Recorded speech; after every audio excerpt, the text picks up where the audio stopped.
All right, so for your IELTS speaking test, I'll just break down the test format for you before we get started, okay? Sounds great. Okay, so in the first part, you'll get some sort of easy or general questions, kind of like warm-up questions. Then after that, we'll move on to the extended response portion of the test.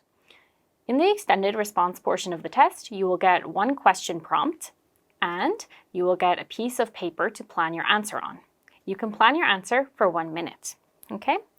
Once that 1 minute is up, I will ask you your question and you may speak for up to 2 minutes, okay? Alrighty, sounds good.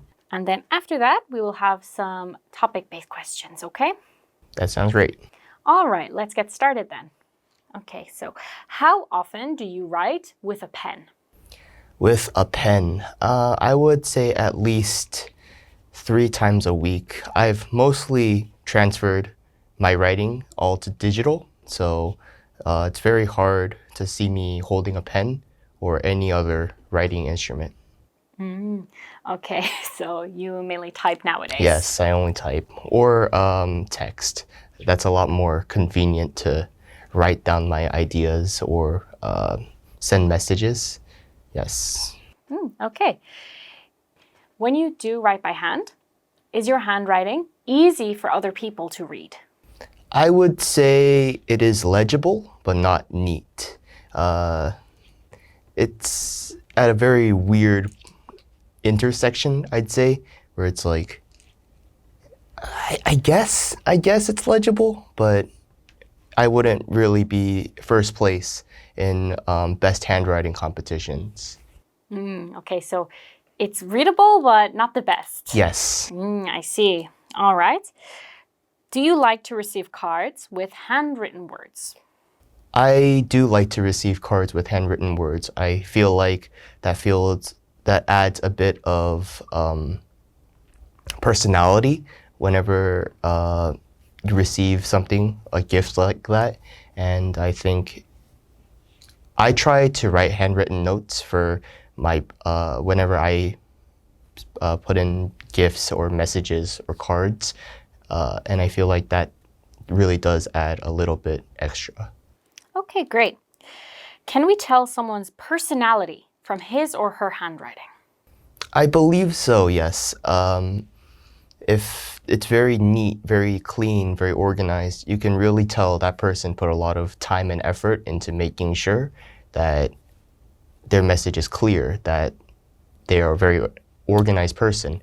But on the other hand, if it is messy and scribbled, then we can probably infer that maybe the person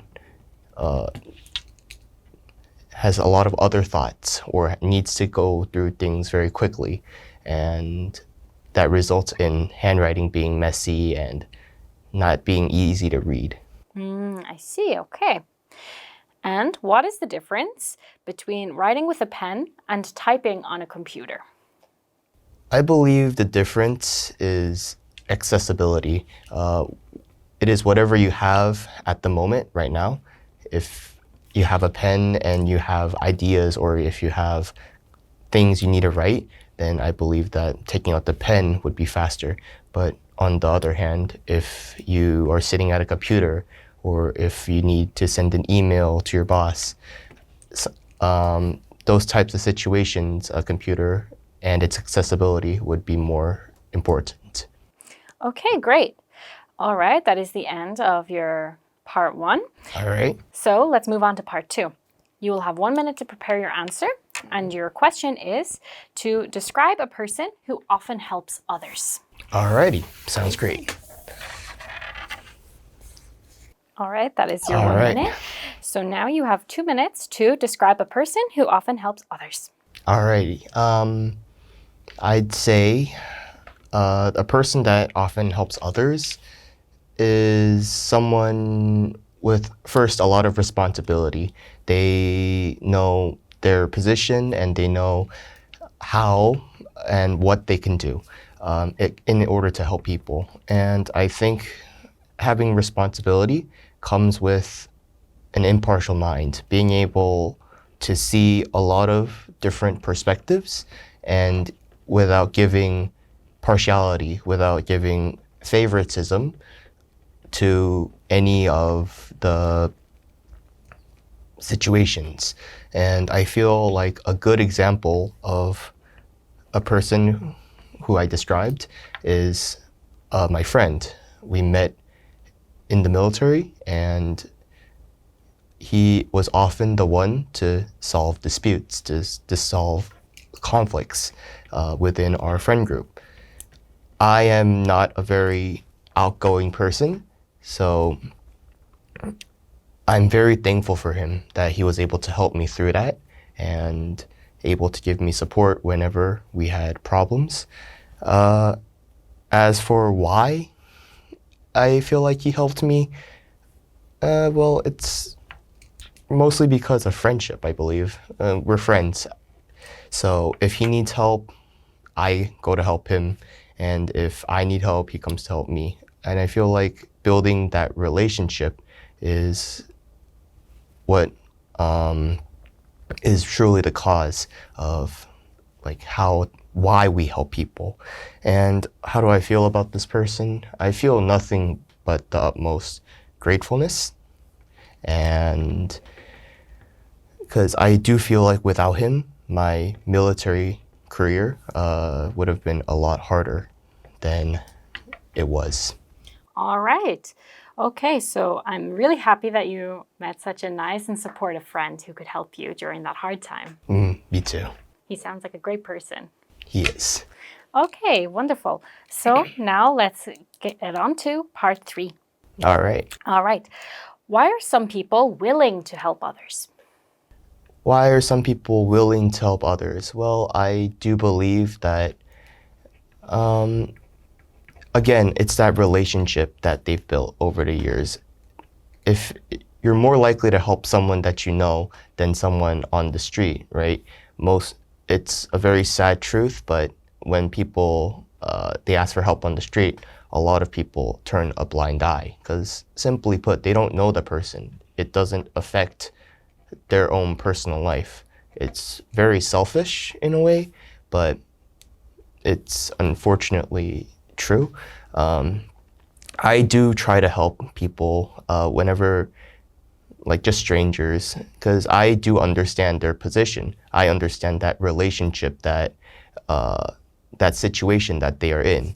So, for example, if someone is lost and needs directions, I've been there before. I understand how that feels.